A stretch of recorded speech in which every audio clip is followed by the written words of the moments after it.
ताकि साहब, आपके नेता ने ऐसा ये शिगुफा छोड़ा, वो तो तिहाड़ वापस चले गए, शिगुफा पहुंच गया महाराष्ट्र, अब महाराष्ट्र से वापस आ रहा है, बोले जी योगी जी को हटाने की साजिश हो रही है।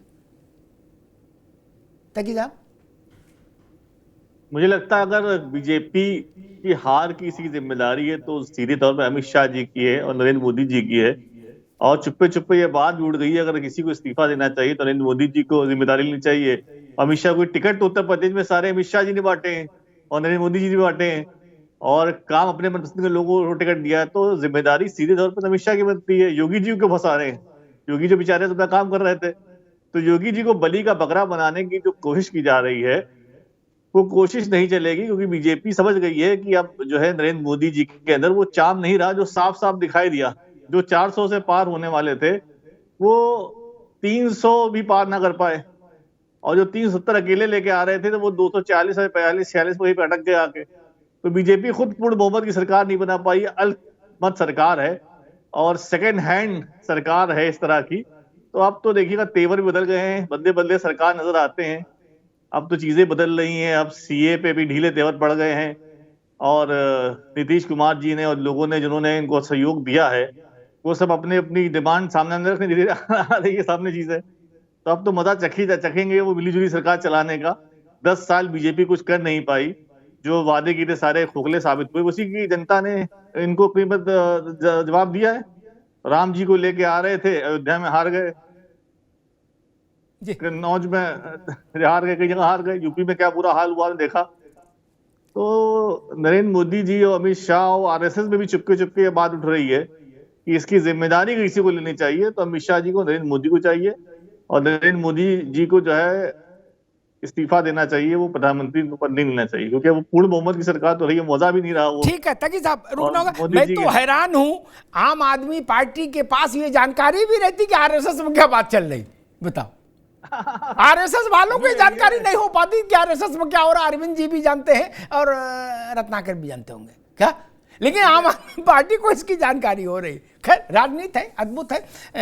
अरविंद जी, एक बेसिक सवाल उठ रहा है कि सरकार तो बन गई, ठीक, किसी ने कहा BJP in office but not in power. जो 10 साल का फ्रेगनेंस है, 10 साल की जो सुगंध है ना, अरोमा, वो क्या है जिसके पीछे इतना देश ने समर्थन दिया? वो जितने विषय हैं, कहिए तो मैं गिना दूं वरना आपको खुद ही याद है, वो सारे विषय इस सरकार में चलना मुश्किल हो जाएंगे। कौ रहीम कैसे निभे बेर केर को संग, बेडोलत रसा अपने उनके फाटत अंग। हमने वाजपेयी जी की सरकार चलते देखी है, यही नायडू, चंद्रबाबू और यही नीतीश थे उसमें, तब जौहर साहब भी थे।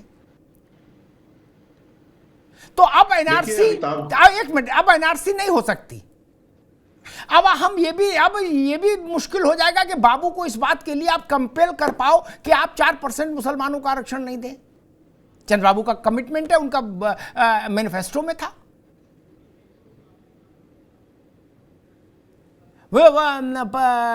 डिलिमिटेशन पर उनका अपना नाराजगी है कि दक्षिण की सीटें कम हो जाएंगी। वन नेशन वन इलेक्शन पर चंद्रबाबू की नाराजगी है, नीतीश का ओके है नहीं। तो अब लेकिन ये भी बात चल रही देश में अरविंद जी कि सुगंध चली जाएगी, फूल रह जाएगा, ऐसी स्थिति। अरविंद जी देखिए अमिताभ जी, बेहतर होता कि मेरे से पूछने के जगह पे आप खुद समझाते, क्योंकि आपके इतना अनुभवी पत्रकार और इन सारे मामलों का गवाह रहा हुआ अटल जी के जमाने से आज तक, तो हम लोगों का भी ज्ञानवर्धन होता। लेकिन चूंकि आपने मेरे से पूछा है तो मेरी जितनी समझ है मैं जवाब देता हूँ। आपको ध्यान होगा अटल बिहारी वाजपेयी जी की जब गवर्नमेंट बन रही थी तो सब लोगों ने कहा ये भानुमति का पिटारा है, ये चलने वाला नहीं है।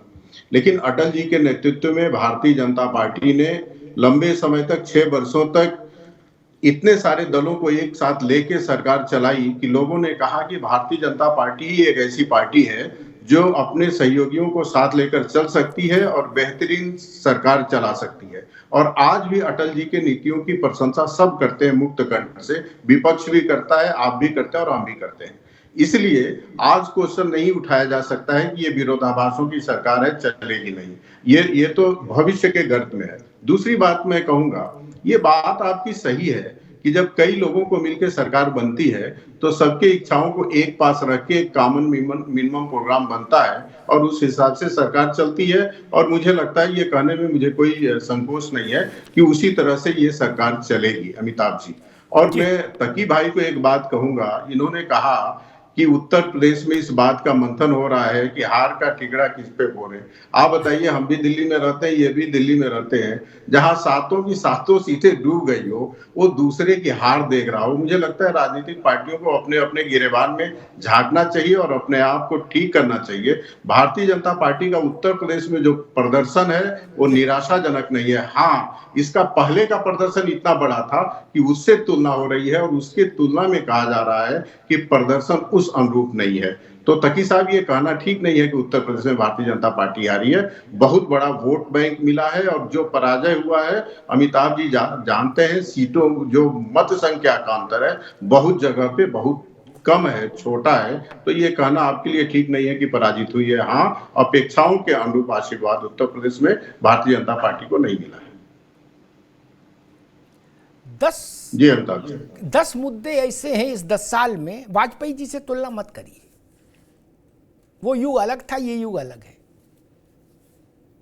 जिसने मोदी जी को मोदी जी बनाया, 10 मुद्दे हैं। वो 10 मुद्दे, वाजपेयी जी के साथ तो ऐसा कोई मुद्दा ही नहीं था। वाजपेयी जी का तो मामला ही बिल्कुल दूसरा था। सर्वे भवन्तु सुखिनः सर्वे सन्तु निरामया। वो कहां खूंटा गाड़ के खड़े होते थे ना, वो कहते थे ये भी सही वो भी सही। लेकिन अब तो आप एक देश एक चुनाव, परिसीमन, universal civil code, UCC, NRC, दुनिया की कोई ताकत रोक नहीं सकती, माई का लाल कोई रोक नहीं सकता। नहीं, काशी मथुरा का प्रश्न भी है। मैं ये कह रहा हूं, इसलिए मैंने कहा फूल तो है, उसकी गंध मुश्किल हो जाएगी। ये प्राण तत्व अभी भाजपा का क्या है?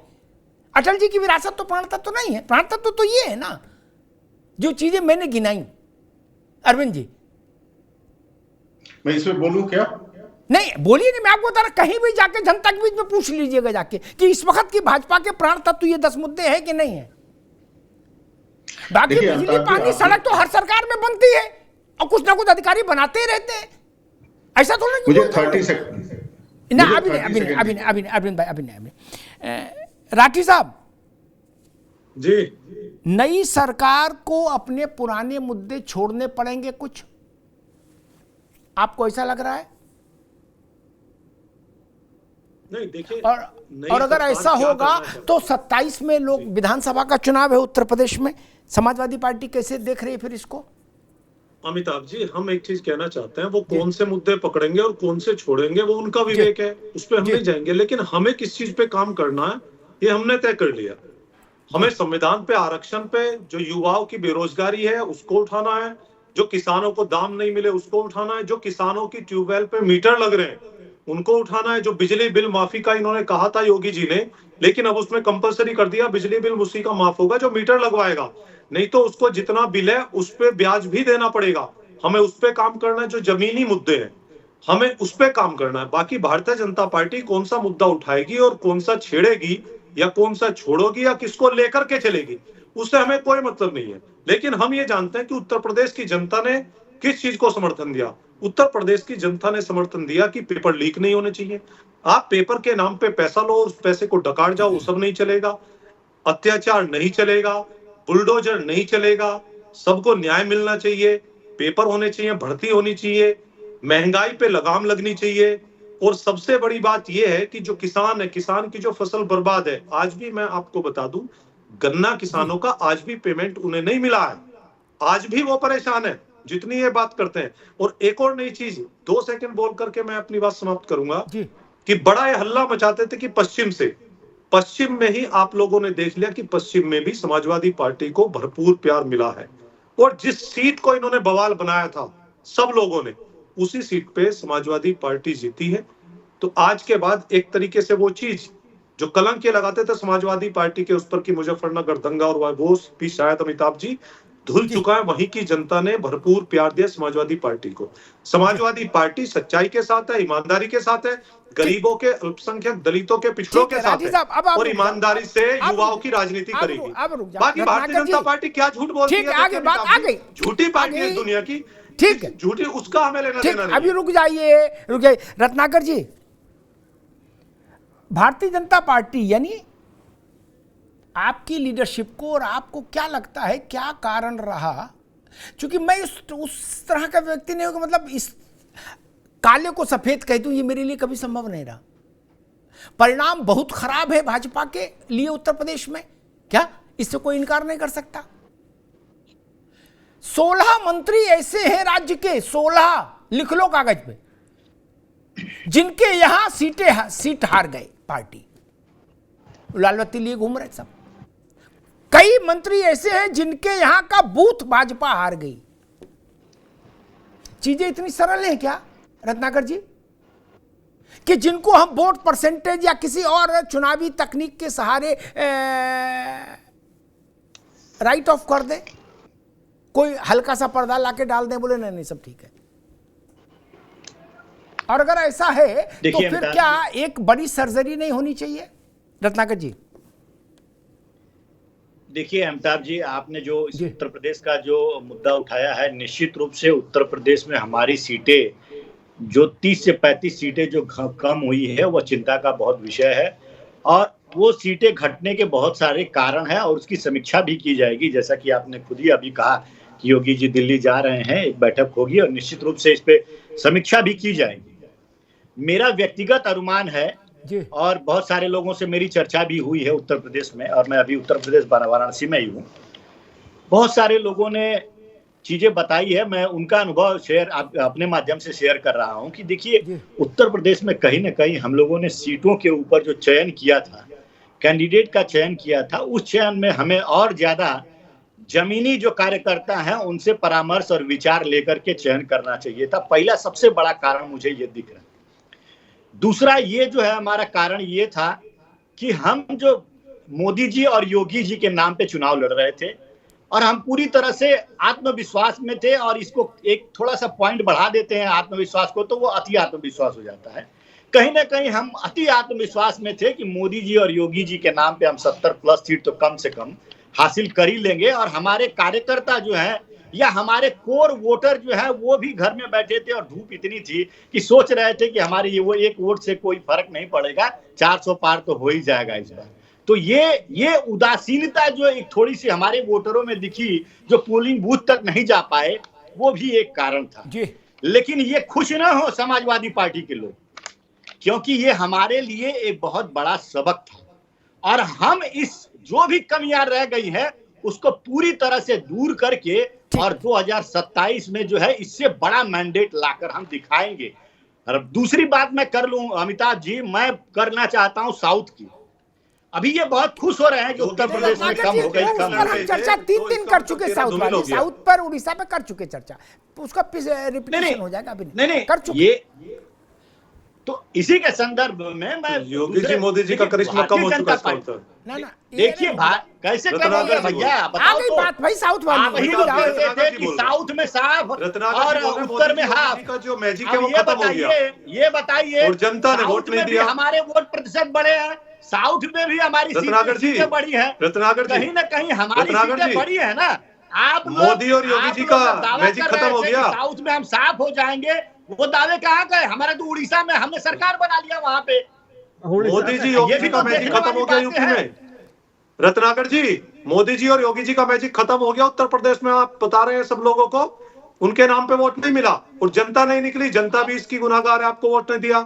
मतलब टारगेट आपका मोदी जी, योगी जी और जनता। सही बोल रहे हैं आप, मोदी जी और योगी जी में वो बात नहीं रही। मोदी जी और योगी जी नहीं, में वो क्यों? बात नहीं रही ना अब। अरे आपके हिसाब से सुन लीजिए सुन लीजिए दोनों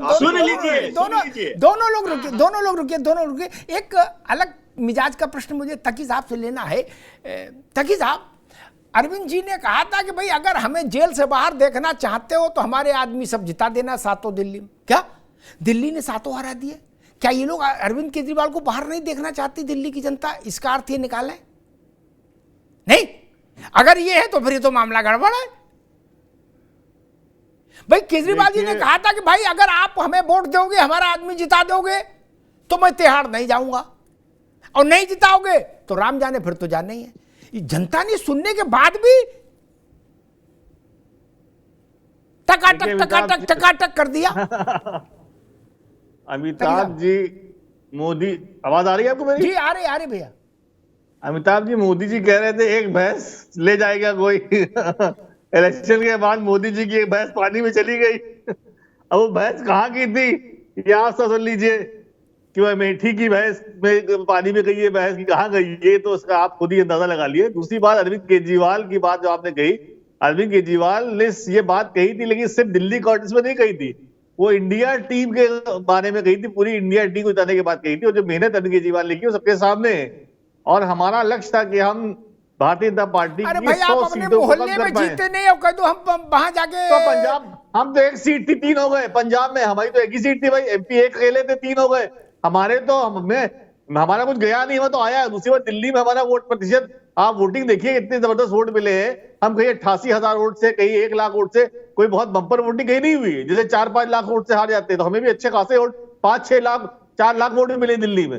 तो आम आदमी पार्टी की एक्सेप्टेंस वहां है। और दिल्ली में तो आम आदमी पार्टी को सीट नहीं थी, कोई सीट नहीं है, लेकिन पंजाब में हमारी 3 सीटें बढ़ी, हम 1 थे, 3 हो गए। तो हमारा तो वोट प्रतिशत, हमारे तो सीटें बढ़ी है लगातार, और आगे बढ़ते चले जा रहे हैं। 10 साल में हमने इतना काम किया। मैं इतना पढ़ा लिखा नहीं कि वोट प्रतिशत समझ पाऊं, वो बड़े ज्ञान की। मैं तो मोटी बात जानता हूं, केजरीवाल जी ने भावुक अपील की थी कि आपका बेटा हूं, अगर आप चाहते हो कि आपका बेटा जेल ना जाए तो हमें वोट देना। टकाटक।